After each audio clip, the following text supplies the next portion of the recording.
Hey everybody, Stony here at the Ankh, the experimental garden of Ankh Farm.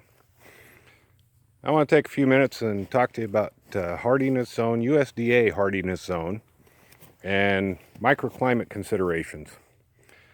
It's a balmy 35 degrees out, but generally blue sky, the sun's shining, so I thought it'd be a perfect time to talk about these hardiness zones and what you need to consider within the hardiness zone for your particular microclimate. Now, the USDA hardiness zone is based on a 30-year average of extreme low temperature. What that means is the further north going south, they've split land into zones in 10-degree increments. Right here where we're at in the Bitterroot Valley, we're 5B. Now that 5B means we have a certain average extreme low, and as we know, cold has a direct impact on plant production. Based on our extreme average low, certain plants won't do well here if it gets cold. Each zone is a 10-degree difference. So north of me is zone 4, I'm zone 5, south of me is zone 6. From zone 4 to 5 is a 10-degree increase. From zone 5 to 6 is a 10-degree increase. Then within each zone we have an A and a B. That A and a B is a 5-degree differentiation. So not too far north of me is 5A. Not too far south of me outside the valley here is 6A. So from 5A to where I'm at, 5B, is a 5-degree increase. From my place, heading south, when you get across into zone 6A, that's another 5-degree increase. And again, that's average extreme lows.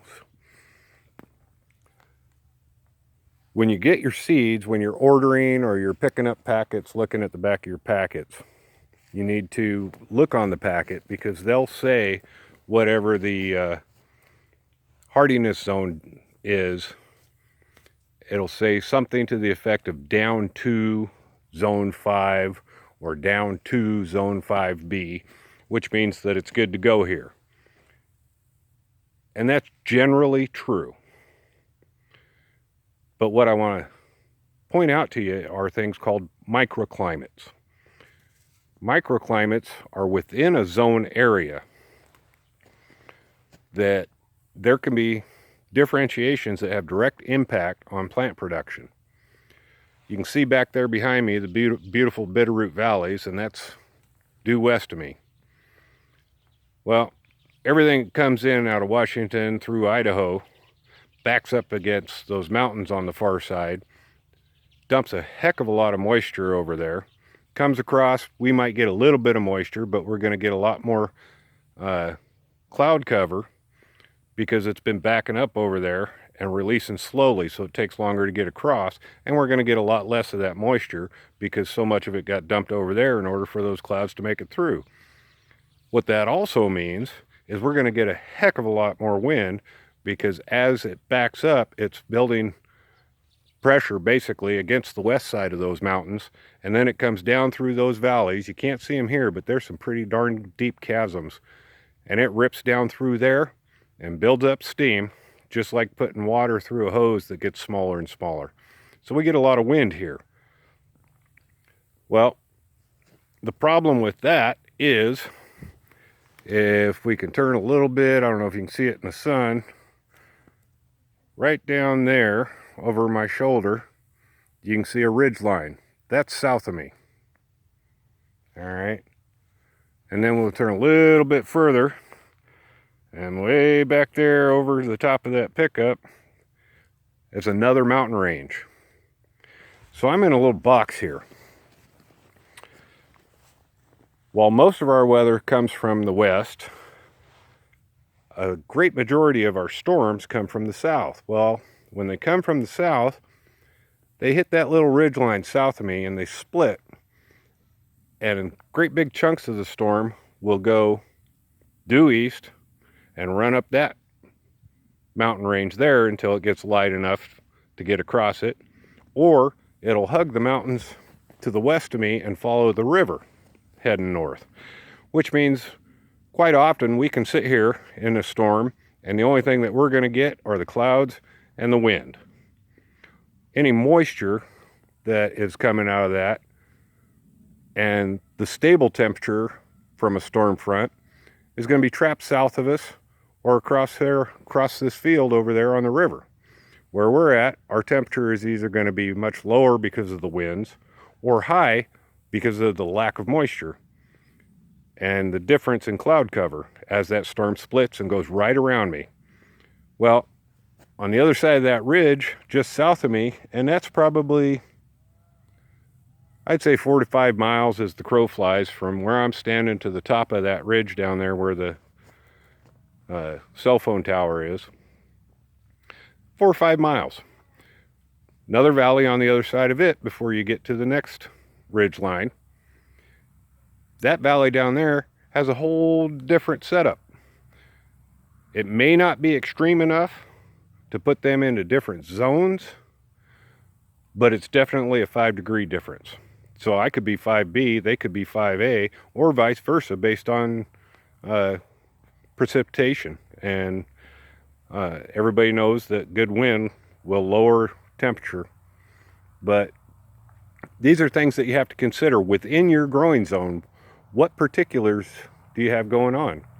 For instance, if you live next to a big body of water, whether you're on one of the ocean shores or the Great Lakes or even on right next to a river, you're going to have temperature and wind differentiations from somebody that is, say 4 to 5 miles plus away from that body of water.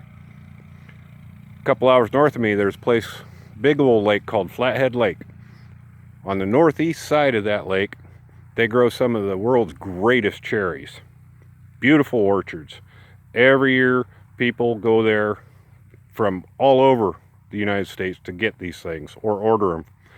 Directly across the lake from them on the west side, they can't hardly keep an orchard alive. The difference? That body of water. As the air moves across that water, it either cools it or it heats it, depending on the season and the direction of the wind flow, and creates 2 different climates. But you can stand on one side of the lake and look across and see what's going on the other side of the lake, what's growing over there. But 2 different climatic considerations, even though they're in the same growing zone. My recommendation, especially if you're a 4-season gardener, you garden all year round like I do with the hoop house,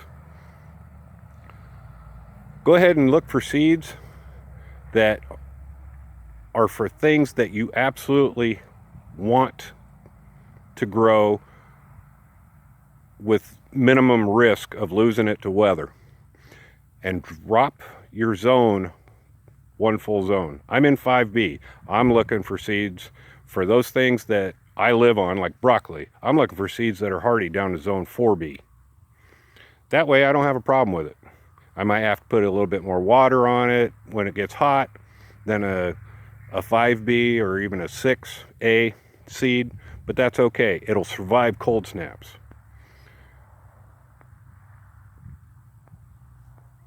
It's just the little things like that that you have to consider. And you heard me mention in one of the other videos about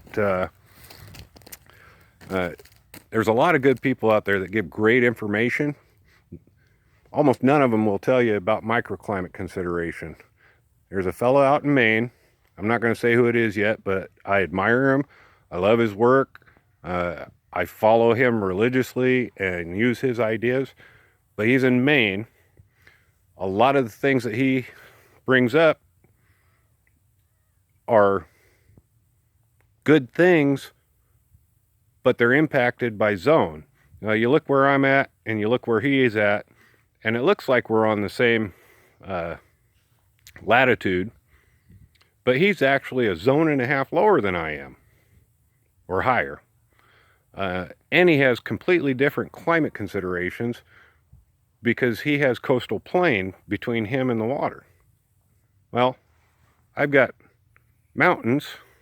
There's actually 3 separate ranges over there, and then 300 or 400 miles of high plains, high desert, and then another mountain range before you ever get to the ocean. Little things like that can make a difference. So I hope this helped you understand hardiness zones and microclimate considerations. If you have any questions, you can post them down below, or if you follow us at Ankh Farms on Facebook, you can comment there, send us a message. I'll get to questions when I have time, and I appreciate you watching. Be sure to like, follow, share, subscribe if you like what I'm doing. Appreciate it. Talk to you soon. Bye.